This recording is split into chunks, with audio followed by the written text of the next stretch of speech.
tell me, what's your age now? How old are you now? I just turned 18 this year. You turned 18? I'm 18. Yes. Yeah. Okay. Yeah. Now, when did you, no, let's start at the beginning. Where were you born? I was born in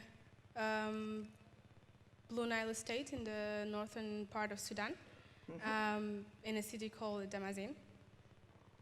And I used to live there with my family, my siblings, and yeah, as like everybody else's lives, like happy life and family. And yeah, I used to go to school and everything was perfect. Yeah.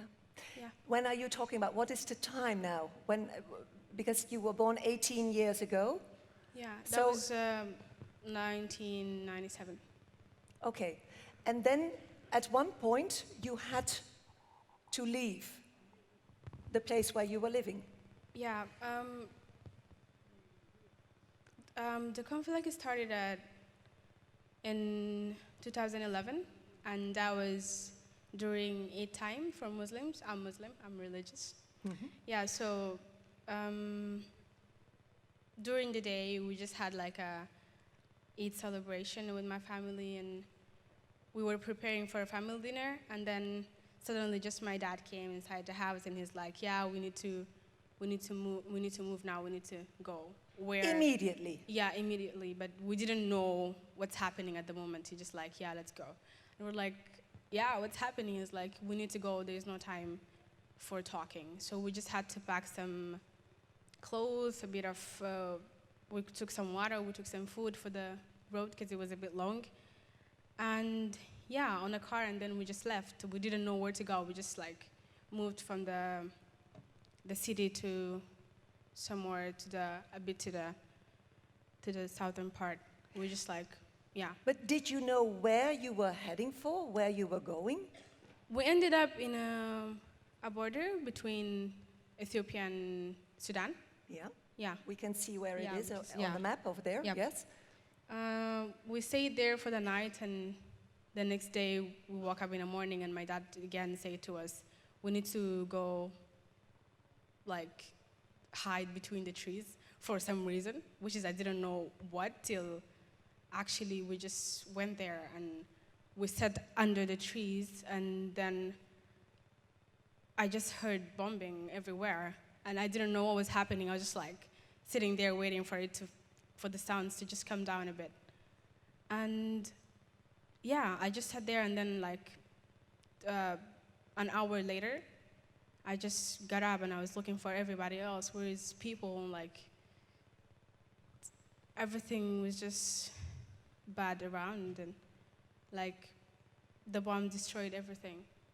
Everything around you was destroyed. Yeah, like but your family was still intact and everybody was there? Yeah, we were together. We didn't leave. We didn't. Yeah, we were just together all the time. Yeah. Are you the eldest in the family? No, I'm the fourth one. I'm between 3 and 3. Okay. Yes. Yeah. Okay. And then what happened then? And then after that, we had to head back to the village that we slept in the night before. We head back to the village. Like on our way back, I just like saw everything was just shocking. Like how it was destroyed, and people, like the ambulance taking people to the hospital, and some people were dying, and everything around was just horrible. And then my father said, as you can see, there's nothing else to explain. You need to go to the border of Ethiopia. Yeah. And then we crossed the border the same day, and we stayed there for around a month, and then we also had to move because we were refugees. We couldn't stay at the border for too long. And then we decided to go to the refugee camp. It's called Tango. It's in Ethiopia. So we went with my mother and my other siblings, and my dad couldn't leave because he has also his family and his parents. He doesn't know where are they. So he had to wait for them to come. Okay, so yeah, he went to South Sudan, to the refugee camp in South Sudan, to actually like see where his family are. Yeah. Yeah. So you were with your mother and we were, your yeah, and my other sisters and brother. sisters, yeah. Mhm. But we stayed around 6 months, and that was 2011, 2012, sorry. And then With how many people you were staying in that camp? it was a lot. It was like around 18,000 people. 18,000 or so. Yeah, something like that, yeah. And then my mom couldn't hold it anymore alone because she was the only person who was taking care of us, and we didn't have like a family or anything. We didn't know anybody, and we were all young ladies with my mother. And the only man we had in the family was just my younger brother. Yeah. And he's like 4 years old. So we decided to go see where my father is, because we couldn't stay alone. So, yeah, we had to cross the border from Ethiopia to South Sudan, and it took like 4 days to get there. And because you're crossing illegally, you can't actually go by car or any transport. You just have to walk, or where it's safe, where nobody sees you. well, it's not pretty safe, but at least no one can see you. That's what matters. Yeah, yes. that will matter. Okay, and then you did find your father? We did. After 4 days, like we moved during the night because it was a bit unrisky for us because people around and Did stuff. you have money for food, for example? Or well, yeah, because my mother used to work at the camp when she was there. She was a teacher before, also in northern Sudan when we were living there. She was a teacher, and when she came to the camp also, they were already school because that camp was a bit older since the first war between the north and the south. So there were like schools and everything. So she worked as a teacher, and we had a bit of money to survive. Okay, so then you did find your father, and then what happened? We did. And then after that, we stayed at the same place because we finally found him. And I started school because there were nothing else to do.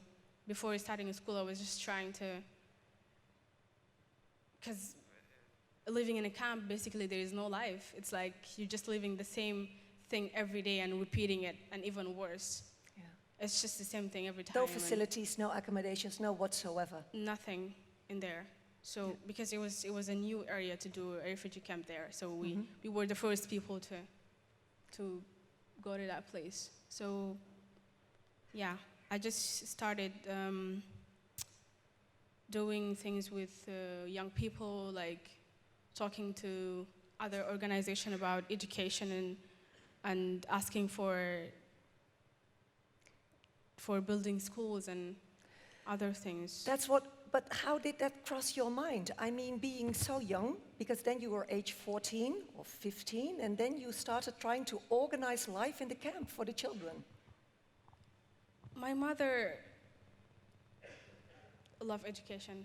Not just my mother, my parents, both of them, but my mother, like, she had a hard life before because she was kind of a bit of a village girl when she was young, and she had to fight for herself to get education.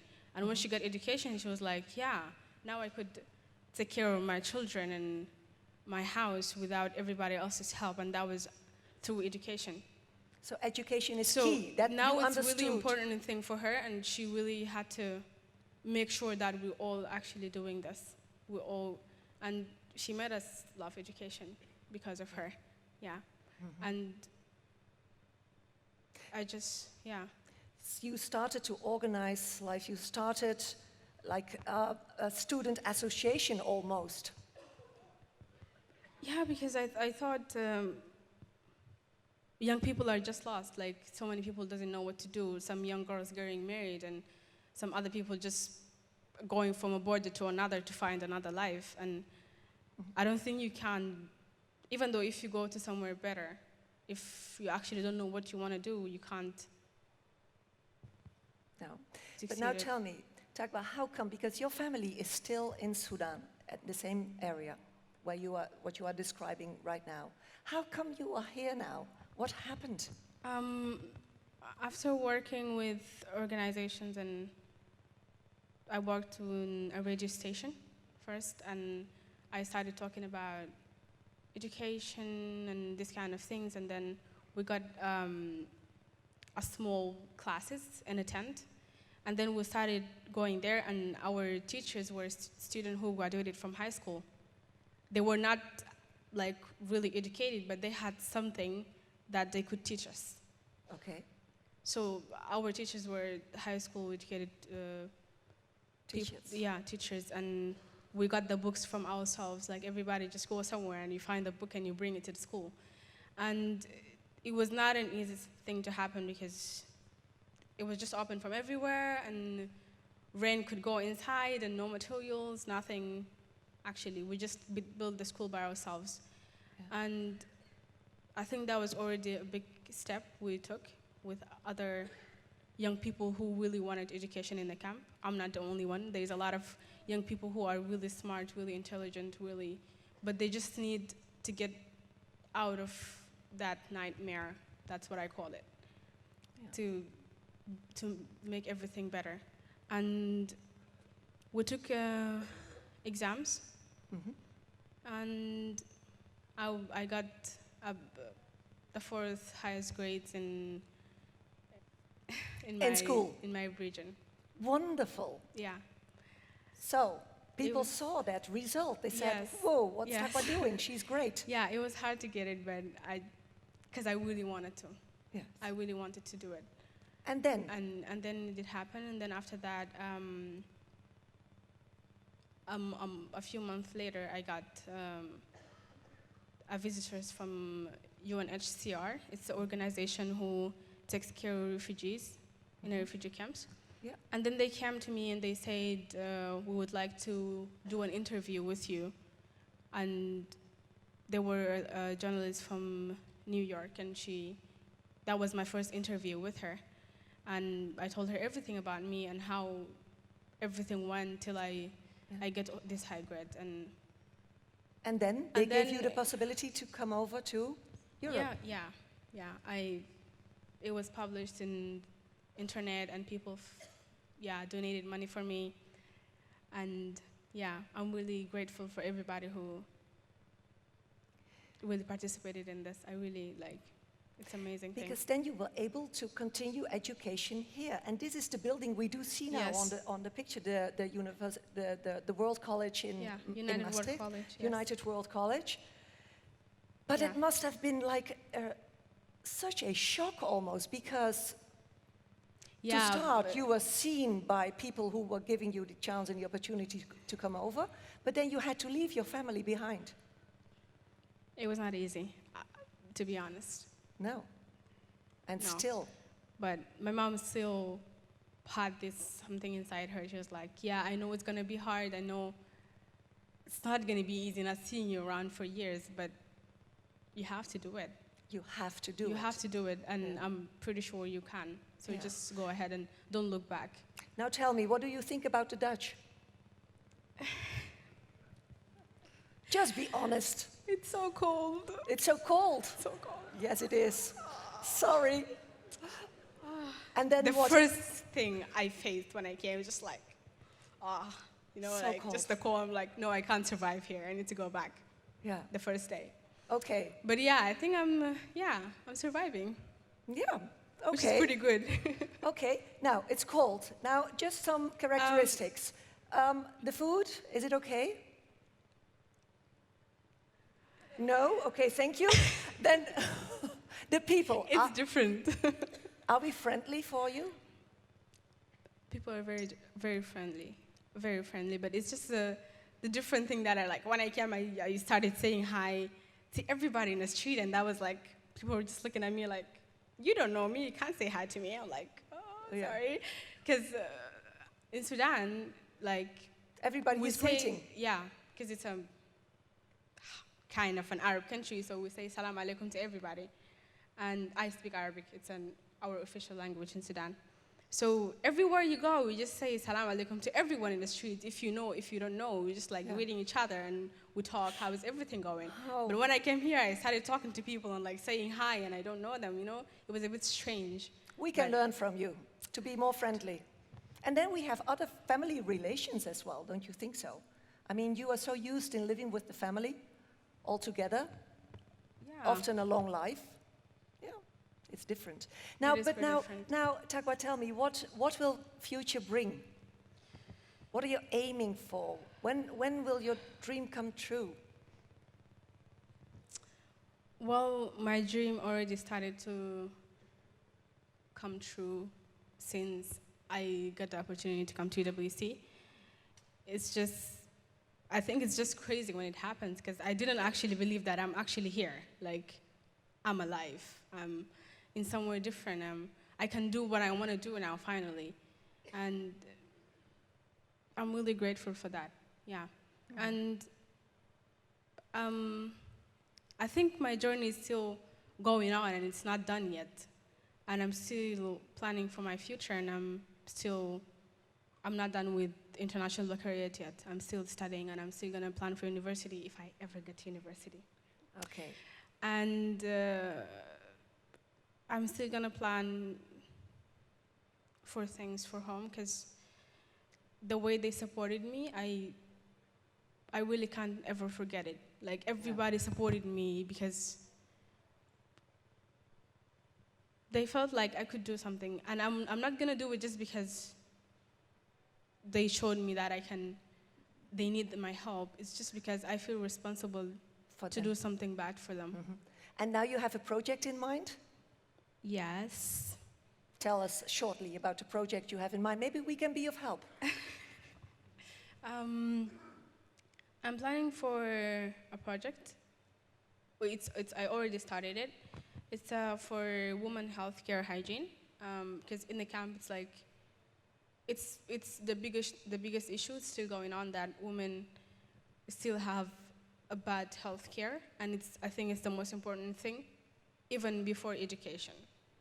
Because first hygiene, then education. But first of all, because if people didn't survive, how can they even get education? You know, that's what I think. And so, what could we do for you? Tell us. My project is still happening, and we need to fundraise money to get this project actually done and help the people who really, really need this help. But yeah, so we will need people to donate money for us. I can't show the project there yet because it's not really officially done. But it will be soon. It will be soon. Good. Tell us about this picture. Does she help you? Because we all know Mabel. She's well known. Yes. Will she be of help? Well, yeah, we're still talking about it, talking through things that, because I have done a campaign against forced marriage, because in a camp it's like something really common for young girls to get married and nobody can say anything. And even though if you don't want to get married, your family you will be forced from your family because either the guy who want to marry you has a money, and money is like the biggest issue there. Because people really need it so bad. And if you come with the money, you can actually take whatever you want. Because it started to be people's weakness. Okay. So I'm not there, but I'm still trying to do something to be still live for them. Yeah. So I did this campaign with a company called Plan Netherlands. They planned this campaign against forced marriage, and we had to wear. Another students also participated from UWC, and we wore bright dresses, and we walked in Amsterdam for 8 minutes, just standing for those people. Yeah, and then through that, Maybelline. No, okay, well, yeah, you will keep on going. I'm sure that we will hear from you. And I thank you so much for being so courageous to be here on stage, because this was quite a challenge for you to come over, we know. I was actually not going to come. You were about not to come, I was so I scared, know. but I got kicked from my friends. You have to go. You have to go there and tell your story. And you know why? Because it is not only interesting, we do learn a lot from it. And that's what you bring us here tonight at the TEDxSalon here in Sittard. So thank you very much for being so courageous. Thank you for being with us. And if we can be of any support, I know you will find your way through the hosts you have here with you. We wish you all the best of luck, a university career, and that you will be able to support your family back in Sudan. Thank you. Thank you so much. Give her a big applause. Geef ieder een groot applaus. Thank you. Thank you so much. Tagwa.